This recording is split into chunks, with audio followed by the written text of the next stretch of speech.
আপনাদের ছাদে জায়গা কি খালি পড়ে আছে, কিংবা আপনাদের বারান্দার পাশে কোনো জায়গা কি খালি পড়ে আছে? যদি এরকম খালি জায়গা থাকে, তাহলে আপনি ইচ্ছে করলে টবে অথবা জিও ব্যাগে আপনি ফল ফল দিয়ে ভরে ফেলতে পারেন। এবং সেখানে হাইব্রিড জাতের যদি ফলের গাছ রোপণ করেন ছাদে, যেগুলো উপযোগী, তাহলে আপনি সতেজ ফল পাবেন। ফলের যে পুষ্টি চাহিদা, এটা পূরণ করতে পারবেন খুবই সহজে। তাহলে চলুন আজকে আপনাদেরকে দেখিয়ে দেব কোন কোন হাইব্রিড জাতের ফল আপনি ছাদে রোপণ করতে পারেন। আমাদের সাথে থাকুন এবং আমাদের চ্যানেলটাকে সাবস্ক্রাইব করে বেল বাটনে ক্লিক দিয়ে দেখতে থাকুন। দেখেন, আমরা অনেক সময় অযথাই আমাদের ছাদে জায়গাগুলো খালি রেখে দিই। তারপরে হচ্ছে যে ভাবি যে কোনো টবে বা হাফ ডামে যদি আমরা বাগান করি, তাহলে হয়তো বা ছাদে চাপ পড়বে, লুট পড়বে, এইগুলো ভাবি। কিন্তু যদি আমরা জিও ব্যাগে অথবা টবে যে সমস্ত গাছগাছালি আপনি হাতে লাগালের মধ্যে আপনি ইচ্ছে করলেই সেটাকে আপনার নিয়ন্ত্রণে বড় করতে পারেন, এরকম ফলের গাছ যদি রোপণ করেন, আপনি ফলের চাহিদা পূরণ হবে। আজকে এরকমই আপনাদেরকে 10 থেকে 12টি আমি হাইব্রিড জাতের ফলের চারা এবং ফলের জাত নিয়ে কথা বলবো, যেগুলি আপনাদের ছাদ বাগানে অথবা আপনাদের ব্যালকনি অথবা বারান্দার পাশে করতে পারবেন। তাহলে চলুন শুরু করি। প্রথমে যদি আমরা বলি যে আমাদের সবচেয়ে প্রিয় ফল আম। যদি আমরা আম করতে চাই, তাহলে এই আমটি হচ্ছে কাটিমন জাতের আম। কাটিমন জাতের আম এটি পূর্বে আপনাদের আমি দেখাইছি। এটা হচ্ছে কাটিমন জাতের আমের চারা। এটা আপনি যদি রোপণ করেন, তাহলে বছরে 2বার করে আম পাবেন। এই হচ্ছে কাটিমন আম। এই মাস চলতেছে কিন্তু আগস্ট মাস, এখন দেখেন আম কিন্তু আবার নতুন করে এসে ধরছে। যদি আপনি এরকম কাটিমন একটা আমের গাছ যদি আপনি ছাদ বাগানে রাখতে পারেন, তাহলে আপনি বছর 2বার আম পাবেন। ধরেন লিচু, আপনি ইচ্ছে করলে এই লিচু গাছটাকে আপনার ছাদে করতে পারেন এবং টবেও করতে পারেন, জিও ব্যাগে করতে পারেন, বালতিতেও করতে পারেন, ডামেও করতে পারেন, এবং আপনার মন মতো করে এটাকে সাইজ করে এই গাছ থেকে ফল নিতে পারেন। তারপর আপনি পারেন আপনার ছাদে থাই জাম্বুরা অর্থাৎ হাইব্রিড জাম্বুরা। এটা যদি আপনি রাখেন, বছরে আপনি খুব বড় বড় আকারের রসালো জাম্বুরা পাবেন, যা থেকে আপনার এই জাম্বুরার যে চাহিদা পূরণ হবে এবং পুষ্টি আপনাকে যোগান দেবে এই জাম্বুরা গাছ। অ্যাভোকাডো, এটা কিন্তু গ্রাফটিং করা একটা চারা। এটা আপনি ইচ্ছা করলে ছাদ বাগানে খুব সুন্দরভাবে করতে পারবেন এবং আপনার ইচ্ছা মতো সাইজ করে এই গাছটাকে রাখতে পারবেন। পিঙ্ক কাঁঠাল, এটা অনেকটা জনপ্রিয় একটা কাঁঠাল। এটাও কিন্তু দেখেন গ্রাফটিং এর। এরকম হাইব্রিডের চারা আপনি ইচ্ছা করলেই আপনার ছাদে করতে পারেন এবং আপনার ইচ্ছা অনুযায়ী গাছের সাইজ, গাছের আকার আকৃতি দিতে পারবেন এবং বছরে এখান থেকে লাল রঙের কাঁঠালও পাবেন।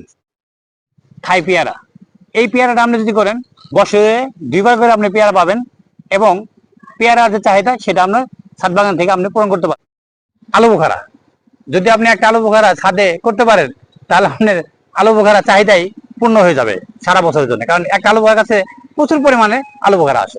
এই যে সীতাফল বা শরীফা, এটা কিন্তু আপনার সুতানি শরীফা, ইচ্ছা করলে আপনি ছাদে করতে পারেন। দেখেন আমার এই গাছটা একদম ছোট, আপনি এটা ছাদে যদি করেন এরকমই থাকবে। আপনি শুধু ছাদাই করে এটাকে একটা আকৃতি নিয়ে আসবেন, আপনার প্রতি বছরই এখান থেকে এই সুদানি শরীফা আপনি পেতে পারেন ছাদ থেকে।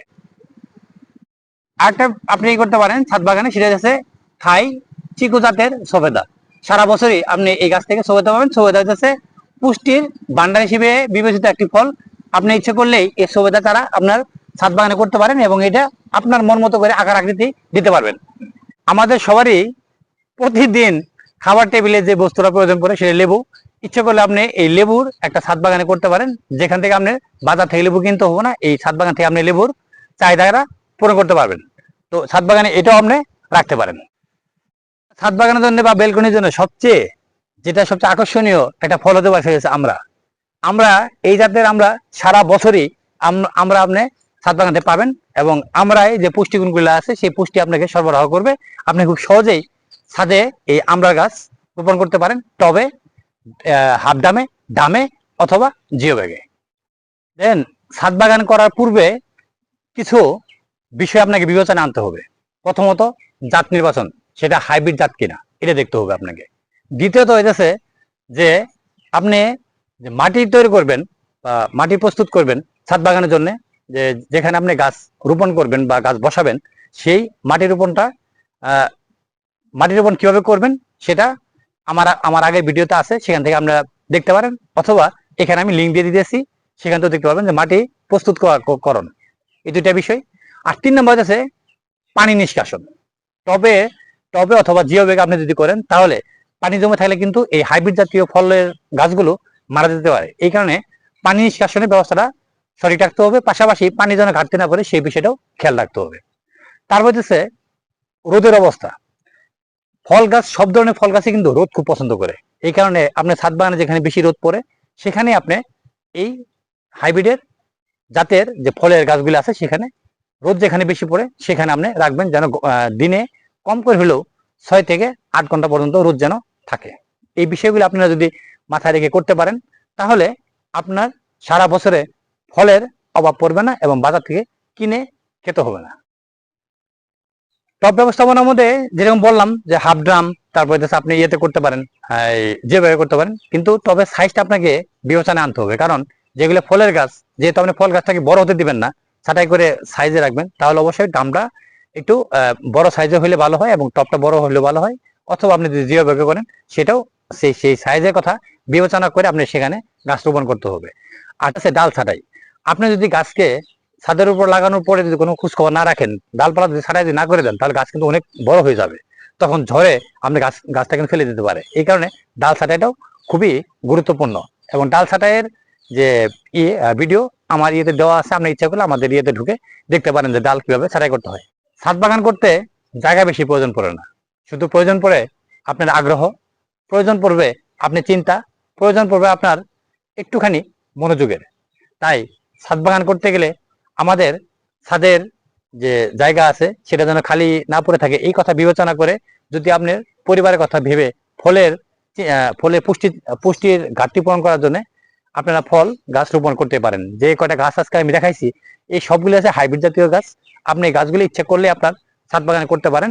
তবে ছাদ বাগান করতে গেলে একটু যত্ন একটু বেশি করতে হয়, কারণ যেহেতু সেটা মাটি থেকে কোনো খাবার সংগ্রহ করবে না, আপনার ছাদের টপ থেকে খাবার সংগ্রহ করবে, সেখানে সার ব্যবস্থাপনা, পানি ব্যবস্থাপনা, তারপর হচ্ছে রোদ ছুটির মধ্যে পড়তেছে কিনা, ডাল ছাঁটাই করা, এই বিষয়গুলো যদি বিবেচনা এনে করতে পারেন তাহলে ইনশাল্লাহ আপনার বাগানে অবশ্যই, ছাদ বাগানে অবশ্যই আপনার ভালো ফলন আসবে এবং সেখান থেকে আপনার পরিবারের পুষ্টির চাহিদা পূরণ করতে পারবেন, যেটা ফল থেকে আমরা যে পুষ্টিগুলো পাই।